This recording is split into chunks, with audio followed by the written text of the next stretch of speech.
Como último tramo, nos convocaron a realizar un video sobre nuestra materia, la cátedra brindada por nuestra profesora Carolina Cortellán, de Pedagogía.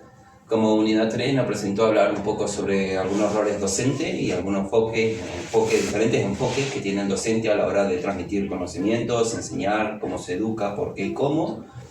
Y vamos a hablar también sobre el sistema educativo argentino, las diferentes leyes publicadas a lo largo del tiempo, comenzando por la más conocida y la primera publicada en el año 1884 durante el gobierno de Julio Roca, la ley 1420.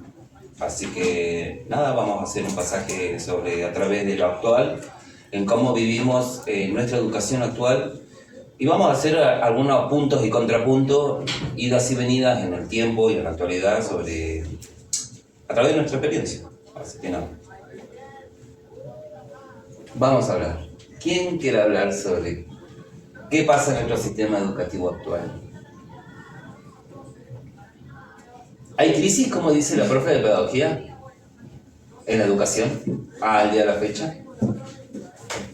Claro, considero que podemos ir comenzando a hablar sobre la ley 1420, de cómo una problemática del Estado se vuelve un proyecto de ley.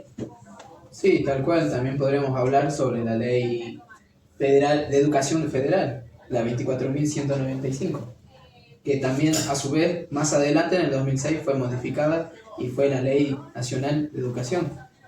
Y también sobre la Ley de Educación Nacional del 2006. Y bueno, también repasar un poco sobre las últimas leyes, como los planes fines, conectar la igualdad y la ley de financiamiento educativo. Claro, como vemos que hay un montón de leyes donde por ahí nos interpela a nosotros al día de mañana, o ver a nuestros docentes cómo toman el rol docente para enseñarnos, cómo nos moldean. Por ahí traerlo a Paulo Freire, que nos va a decir que esto debería ser un diálogo, o sea, no es un acto por ahí un tanto político. No, bueno. Trae esta de que todas estas leyes, todos estos conjuntos que nos va a venir a enseñar qué tipo de rol docente vamos a formar o querer ser a futuro, con nosotros como futuros docentes, ¿no? Y cómo el Estado también interpela en eso. Tal cual. Bueno, ahí va, donde Foucault dice que nosotros simplemente vamos a repetir un montón de cuestiones, enseñanzas que no sé si serán convenientes para las nuevas leyes que se puedan implementar cuando a nosotros nos toque ser docentes. Claro. Que creo que Pablo Pinó hablaba de eso, ¿no? Que las leyes son las que arman el proyecto de un Son, país. claro, un reflejo, un modelo a lo que quiere o lo que se busca en sí para como formarse el país. Claro, como una identidad única. Exactamente.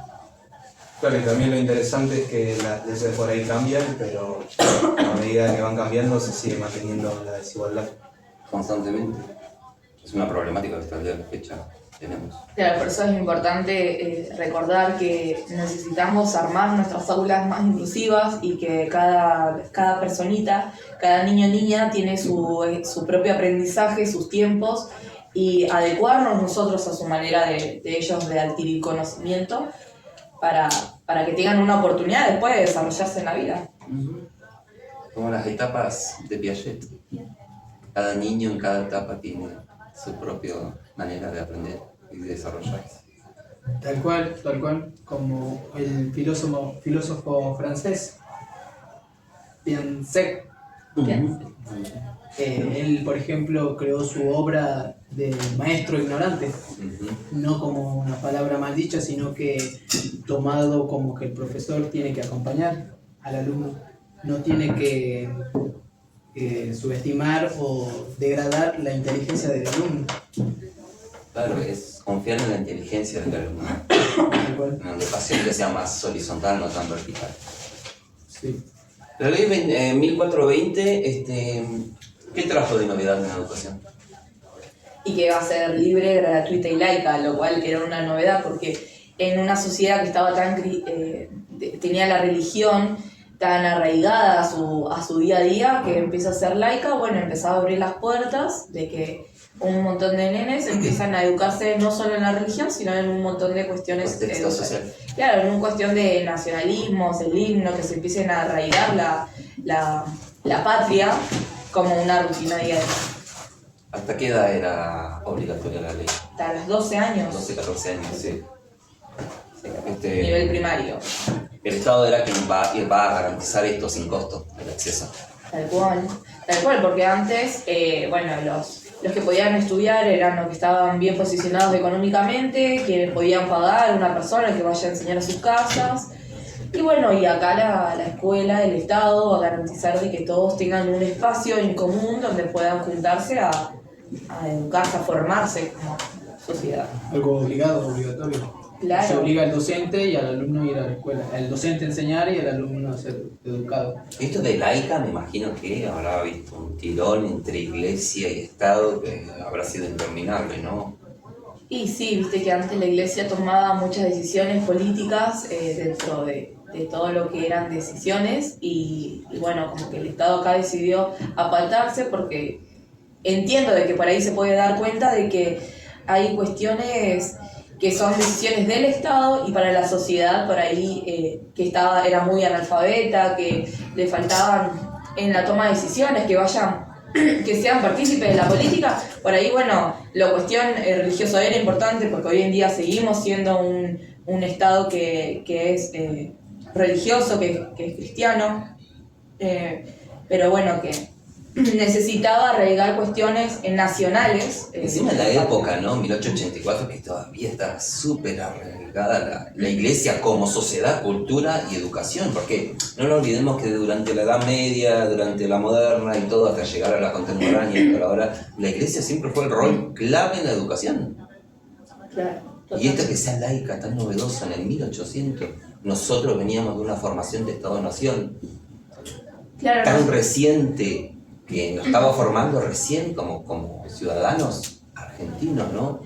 Claro, porque antes las sociedades estaban muy divididas, había unitarios, federales, venían las migraciones, entonces había, lo que existía estaba dividido y lo que estaba dividido era de otras culturas, de otros lugares, no había algo. Entonces, bueno, acá la escuela viene a tratar de homogeneizar, unificar lo que estaba dividido para que todos tengamos un mismo diálogo, ¿no? Claro, eso pasó, por ejemplo, en la ley sancionada en 1993, donde se busca unificar el sistema educativo, deja de ser federal, pasa a ser nacional, de una manera que unifica la nación, provincia y ciudades de Buenos Aires.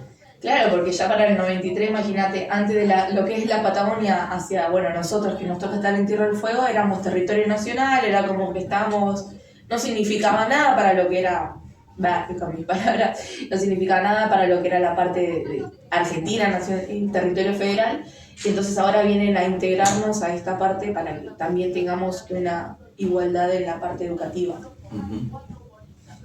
Claro, ahí es cuando mencionan que hay muchas desigualdades entre las provincias y que aún al día de hoy las arrastramos. Y hablando de esto, creo que es la época donde vienen las nuevas reformas pedagógicas, ¿no? Estas ideas nuevas que aparecen donde quieren tomar al niño como el sujeto activo de su educación, ¿no? En Montessori empiezan a aparecer Dewey, Rousseau, estos pedagogos europeos que vienen a traer nuevas ideas. Que no nos olvidemos que Sarmiento fue quien trajo estas ideas a nuestro país, es por eso que fue sancionada la ley 1420, con estas ideas nuevas, ¿no? De que la educación, qué esencial es y forma parte de un país. Claro, se empieza a reconocer al niño como un sujeto que es su momento de adquirir conocimiento, es el momento de empezar a reconocerlo y entenderlo como niño, porque también fue difícil, calculo, al principio que se implementó esta escuela, padres que priorizaban de que sus niños vayan a trabajar, de que consigan plata, entonces empezar a decir, el niño tiene que estar en la escuela entre pares, ¿no? Yendo a trabajar, sacrificando su cuerpo, exponiéndose a un montón de situaciones laborales que a nosotros nos cuesta hoy, para el niño eran terribles. 6 años, 12 años. Entonces, bueno, empieza acá a reconocerse al niño. En el sentido de que la ley supuestamente es obligatoria y que el Estado iba a ser garante y controlador de que sucediera, pero era una época donde los niños trabajaban. Claro. Estaba naturalizado totalmente que el niño trabajara hasta incluso hasta hace muy poco. Hasta hace muy poco. Hasta incluso en la actualidad, porque si al día de hoy récords, pueblos o cosas así. Hay gente que se va a trabajar a sus hijos de, no sé, desde que tienen 10 años en adelante, 12. Hay algunos chicos que sí, acompañan a los padres y van a la escuela, al colegio por la mañana o por la tarde y acompañan a sus padres a lo que es el trabajo en el campo, más que nada. Claro, cómo mueve la necesidad también. Capaz que en un primer momento muchas familias anotaron a sus nenes a las escuelas y después como la necesidad mueve a la gente, dejaron de llevarlos y tuvieron mucho abandono. Bueno, entonces también empezaron a haber más leyes para reforzar estas cuestiones de la permanencia del nene durante el nivel primario. Tal cual. Yo siento que fue una ley muy nueva para la época. Tenía muchas actualizaciones nuevas, o sea, en el comienzo, en 1900. ¿Quién se iba a esperar esto, no? Con estas ideas tan actualizadas que hasta el día de la fecha se siguen utilizando, ¿no? Bueno, es de acuerdo a eso también que el Estado interviene y de una manera económica aporta y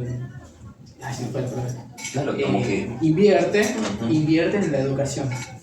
Por ejemplo, ayudando en planes de estudio o becas, por ejemplo, también. que tiene que Facilitando un poco más a la persona o a los jóvenes que son de bajo recurso económico. Claro, como el uniforme, ¿no? O sea, el uniforme regularizaba esa brecha social tan amplia que existía, yo supongo, en esos años. Entonces ya con el uniforme nos veíamos todos entre pares, no veíamos, este es hijo de, sino como que éramos todos en busca de ir a aprender a la escuela, todos jugaban, no había tanta distinción social como se esplamaba fuera de la escuela. O sea, a partir de esa época, de la 1420, siempre se buscó ampliar la cobertura escolar, hasta el día de la fecha, como sea. El Estado siempre quiso garantizar la educación al ciudadano para formarlo. Sin embargo, siguen habiendo contingencias, como nombraba él, siguen habiendo muchas desigualdades. La barrera económica, siento que hasta el día de la fecha también afecta. Pero bueno, todo lo que conozcamos esto. Podemos pasar a otra ley, si quieren hablar de otra ley, también de la ley federal, ¿puede ser? Y una de las preguntas que podríamos hacernos también es si existe educaciones críticas hoy en día con respecto al anterior. Comparándolo, decís vos. Claramente. Es que yo siento que es todo un proceso. No es, sale una ley y mañana una educación hermosa y todo, digamos, creo que eso es un proceso histórico y cultural. Y hasta el día de la fecha creo que estamos atravesando ese proceso. La educación constantemente se está, por lo menos opinión personal, actualizando o tratando de traer nuevas pedagogías donde... Pero el cambio cuesta. Pero siempre costó, yo siempre digo que siempre costó. Es un proceso muy largo, ¿no? La historia es larga. Y sí, Es imagínate que la primera ley que sale en el 1888, que es la 1420, de la que venimos hablando, recién una nueva reforma o una nueva ley sale recién en el 93. O sea, un montón de tiempo pasó. Más allá de que los docentes, obviamente cada vez se va reconociendo más la docencia, van, como dijiste, trayendo nuevas pedagogías, pero bueno, a nivel ley, por ahí sí es más lento, que por ahí sí pone límites a la educación en sí. Como decía él, y los roles docentes han cambiado un montón también. Veníamos de una escuela tradicional, antigua, donde el protagonista era el profesor, donde solamente era, como decía Freire, la educación bancaria, ¿no? Esto de solamente depositarle a los nenes conocimiento y ya, no se lo tenía en cuenta ni nada, no había educación integral, no se tenía en cuenta lo social, no se tenía en cuenta lo afectivo, no se tenía en cuenta nada de esas cuestiones, y lo que decía el profesor había que ser. ¿Qué opinan sobre los roles docentes? Claro, porque ahí no se trataba de enseñar contenido, o sea, no se trataba solo de enseñar contenido, sino de acompañar y tratar de que ese chico pasa por, no sé, ¿cómo se podría decir? Su mejor camino, digamos, por su mejor versión, que pueda ir reconociendo qué es lo que puede hacer bien o en qué cosa es bueno y seguir escalando por ese camino. Claro, pero creo que hay uno de los autores que nombra que dice que la educación siempre formó para lo que la necesidad social de cada país, ¿no? Por ejemplo, ¿no? La educación en la época de la dictadura, ¿para qué formaba? Fue totalmente censurada, hubo un control ideológico, había adoctrinamientos, fue totalmente militarizada. Esto de que, creo que si mal no recuerdo, y espero no equivocarme, que creo que fue Pablo Pinó, esto que dijo de que la educación también va formando ciudadanos en base a la necesidad social del momento y el contexto social del momento. Y Bueno, Pablo tenía razón. es totalmente política la educación. Ujú. Él lo va a mencionar. Sí, hoy por suerte, hoy en día tenemos docentes mucho más reflexivos, mucho más empáticos, más con el diálogo de cuando te pregunta algo. Por ahí antes era, cuando el nene hacía una pregunta, no era tan escuchada, o no, esto no es así, o esto no es ahora, lo vas a ver más adelante. En cambio ahora uno no pone tantos límites al momento de la duda, de la curiosidad del niño, sino que es esto. Para mí hay docentes más reflexivos, más de la escucha, más del diálogo, más de entender qué es lo que está preguntando el niño. Claro. Entonces, a mí, en lo personal... O sea, ser parte de su Sí. educación y no ser alguien que le diga que tiene que hacer. que limite el pensamiento. Viste que antes era mucho como que los docentes hacían pensamientos cuadrados para que los nenes repitieran esto que se aprendía y hasta la educación impartida, hasta dónde podía aprender el nene. Hoy en día ya no es tan así. Yo entiendo que no es tan así, que ahora vamos en busca de que puedan tener un pensamiento más propio, más amplio, que puedan saber dónde buscar, ¿no? Hoy en día con todo lo que es la inteligencia, con todo lo que es la tecnología, que sepan ubicarse y poder estar en la vida diaria con conocimiento de quién. Pero sería como un enfoque crítico emancipador. Tal cual. Donde enseña uno que el educador se enseña que el alumno sea crítico, autónomo, que tenga una educación que quiera transformar una sociedad. Que sea parte, que se involucre en las ideas, que se involucre en las actividades que está pasando en la sociedad, porque Sí. si no, uno se encuentra bastante perdido.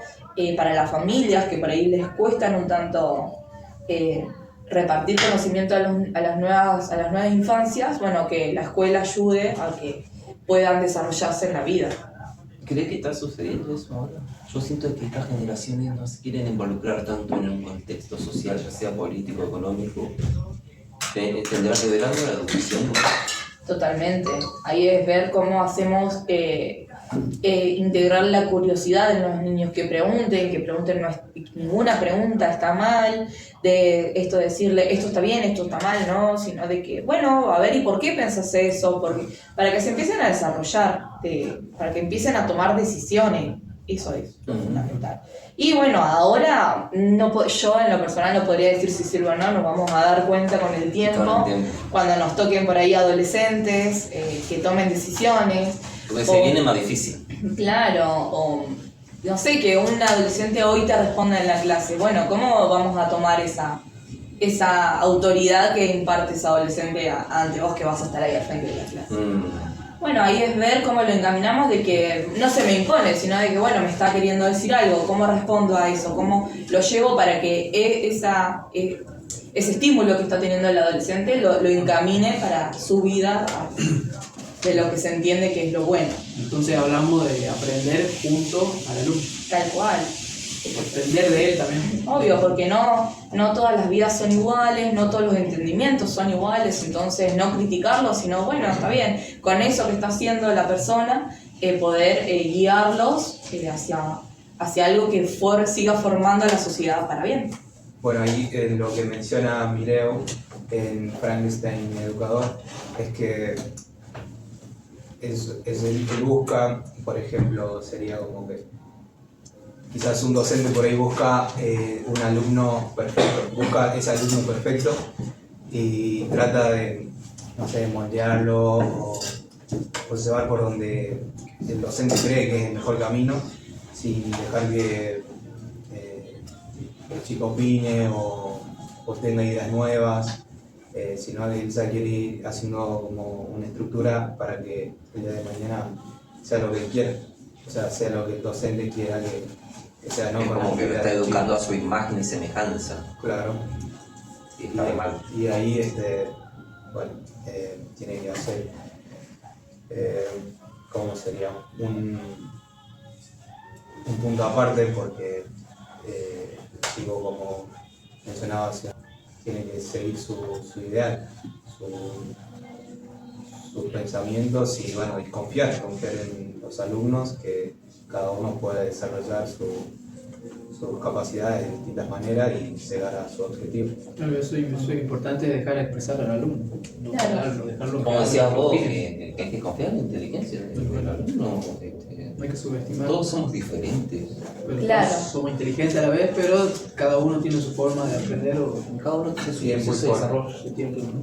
Claro, igualmente por ahí tomar algo, si bien concuerdo de que no es un buen pensamiento eso de lo que vos comentabas, pero sí tener como el objetivo alto, ¿no? Tener ahí la vara alta, de tratar de crear seres perfectos, no sé si está bien planteado, pero tener esa vara ahí de encaminarlos a eso, pero en el trayecto sí plantear estrategias diferentes adecuadas a cada personita, a cada persona y bueno, y entender el desarrollo. Pero, viste, si uno planea una meta a largo plazo de generar un buen ciudadano, una persona sorora, una persona solidaria, que colabore en la sociedad, bueno, bien, tenemos esa meta. Ahora, en el trayecto que vamos a estar nosotros acompañando a la persona, bueno, sí plantear diferentes estrategias, diferentes formas, modos, diálogos. Yo creo que ahí, la meta por ahí sí puede plantearse así. Ahora, ser estricto, disciplinarlos, no entenderlos de que esto es así, va a ser así para que vos seas esto, ahí ya me parece. Claro, Claro, no haya sería lo- contención de ninguna, Claro. de ningún eje. O sea, Claro. Sería también más lo básico, lo que sería el respeto, la humildad. Claro, el cosas así. respeto, la humildad, de entenderlo. Bueno, mira, vos estás diciendo esto, bueno, ¿y qué pensás? ¿Cómo por ahí esto del diálogo, viste? Escucharlo, entender por qué está pensando, por qué dice lo que dice, por qué acciona como acciona.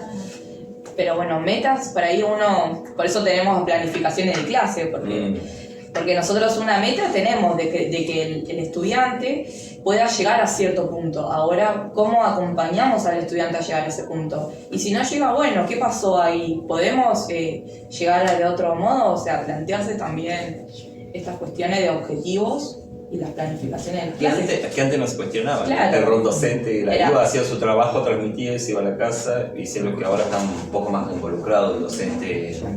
Porque hay que tener en cuenta que el docente también es un gran eje de transformación hacia el alumno. Porque no sé si les pasó a ustedes en experiencia personal, ¿no? Hay docentes que te matan. Ya sea en contención emocional, ya sea en diferentes tipos de contenciones, que antes estas cuestiones no sucedían. Hasta el docente ni siquiera le importaba la vida de cada uno.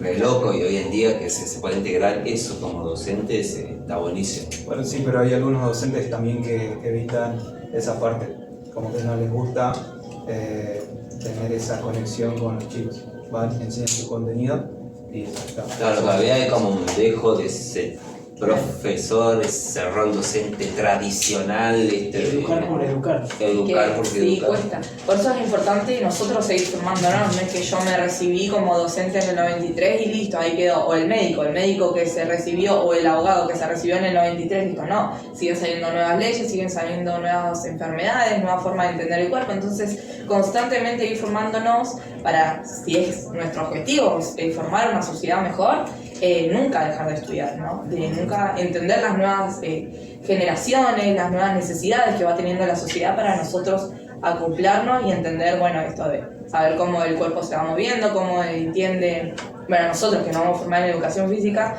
entender cómo el nene va estimulándose en las clases día a día, es para mí como lo importante. El desarrollo integral. El desarrollo integral y también la interdisciplinariedad, o sea, no es que, viene el estudiante, me pregunta en matemática, no, yo soy profe de educación física, no de matemática. Bueno, no sé, entender de que para ahí trabajar interdisciplinariamente con los docentes es también importante. Por ahí, bueno, si acá el de matemática, el de lengua está flojo en esto, bueno, ver cómo yo desde mi lugar acompaño también al estudiante. Si tuvo una mala clase en lengua y viene frustrado a mi clase, bueno, ahí también acompañarlos. Claro, por ejemplo, bueno, Sofía una clase en escuelita deportiva y el profesor de la futsal, el profesor mediante ejercicios le tiraba como unas preguntas y respuestas para resolver en las tablas, cosas así, para ir fortaleciendo esa parte. Claro. Porque quizás hay chicos que están mal en ciertas materias y como que ese aporte sirve para que cuando vuelva a clase... Por eso son educaciones integrales, de interdisciplinaridad, es todo unido, todo entrelazado en el desarrollo de la persona, no es que yo doy acá y de allá para allá, después que se arregle la otra profe. Bueno, más que nada si nosotros notamos que hay docentes más o menos, poder trabajar o hablar con los propios colegas el día de mañana. Bueno, mirá, acá fulano me dijo que estaba mal acá, quería saber cómo yo poder aportar. Porque si a nosotros lo que nos interesa es el aprendizaje del infante, bueno, ver cómo buscar desarrollarlo para una mejor comunidad.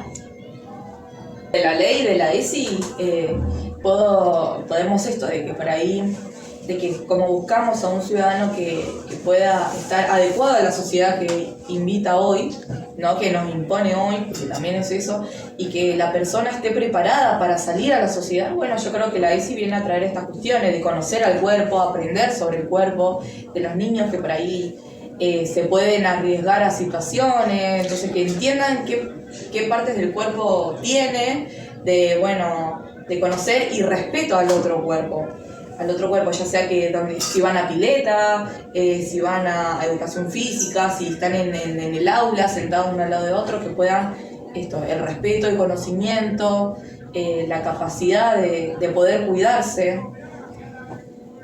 Claro, que tengan conocimiento sobre los cambios de su cuerpo. Claro, de entender. La reproducción, la prevención de diferentes enfermedades. Tal cual, que entonces... Que hay roles de géneros, que hay un montón de estereotipos, todo esto que va a desarrollar esta nueva ley del 2000. Los adolescentes que por ahí cuando esto del acné, que se frustran, todo, bueno, entienden que es un proceso corporal, es un proceso de la edad, entonces, ¿qué va a pasar? O...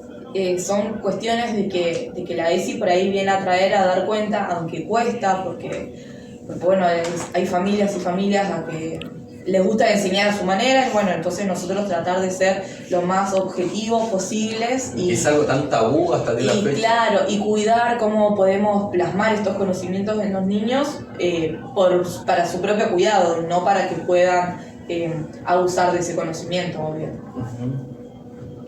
Para que tengan también toma de decisiones responsables. Claro, tal cual, conocimiento, esto, de que puedan salir a la sociedad sabiendo de que esto va a ser así, puede pasar, y yo me sé cuidar, y yo estoy en el conocimiento al tanto de todo lo que pueda pasar.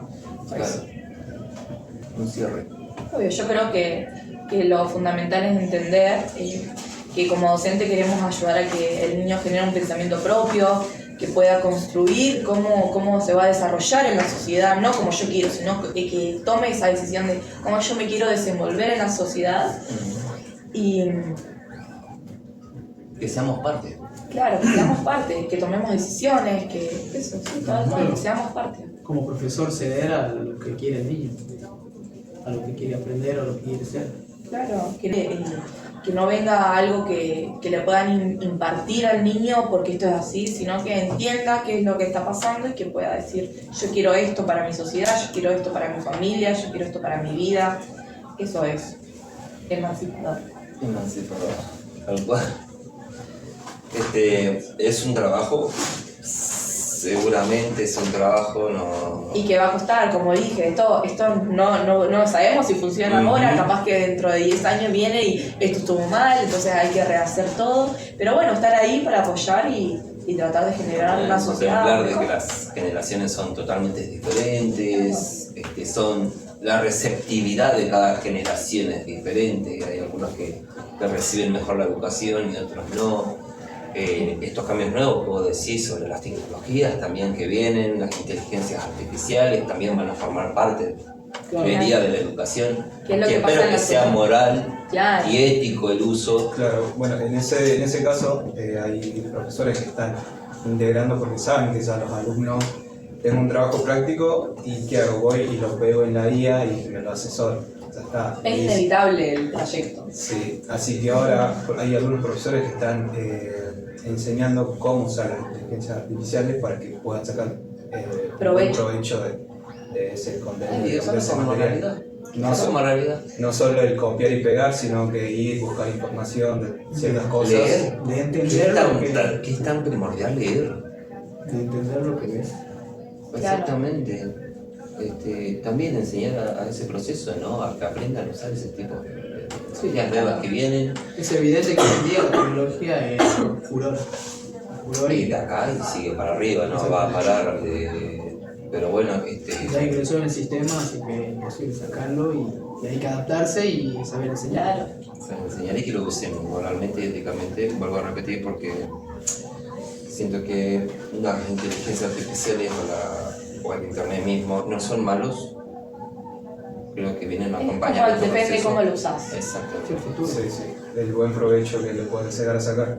Así que para mí esa pregunta de qué clase de docente queremos ser es una pregunta que nos la vamos a tener que hacer siempre para adecuarnos a la época, a las generaciones que vienen y que bueno, capaz que van a ir surgiendo diferentes respuestas a medida de nuestra carrera, a medida de nuestro trayecto como profesionales, entonces siempre seguir replanteándonos qué docente queremos ser, qué clase de sociedad queremos crear. Nos va a quedar pendiente. Claro, porque cada uno es diferente.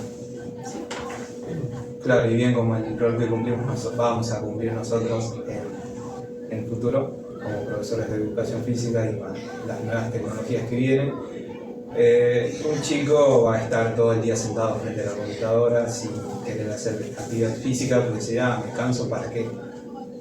Así que también eso va a ser una cuestión ahí de saber abordar esa situación para llevar a ese chico que pueda tener una vida saludable y un cuerpo sano. Tal cual. Bueno, como cierre, damos gracias por este momento del tiempo que se tomaron en ver el video y bueno, espero que a otros les sirva y nosotros sigamos creciendo y aprendiendo. Yo por mi parte, más que nada estoy agradecido con la profesora de la cátedra de pedagogía, siento que por primera vez me autopregunté sobre qué es educación, qué es pedagogía y por qué se utiliza. Dos palabras que son tan simples, pero que por detrás hay un montón de estudios, hay un montón de teorías, un montón de corrientes, y qué significativo es y cómo acompaña en la historia de la humanidad, esto de cómo se educa, cómo se transmite, cuál es la mejor manera, cuál no, cuál es la teoría de pedagogía que vas a utilizar, cuál no. Así que por ese lado le agradezco a la profesora Carolina que hasta el día de la fecha creo y que con el tiempo voy actualizándome, es algo que me quedó como curiosidad y me va a quedar como curiosidad toda mi vida, es el estudio de la pedagogía. Así que nada, gracias.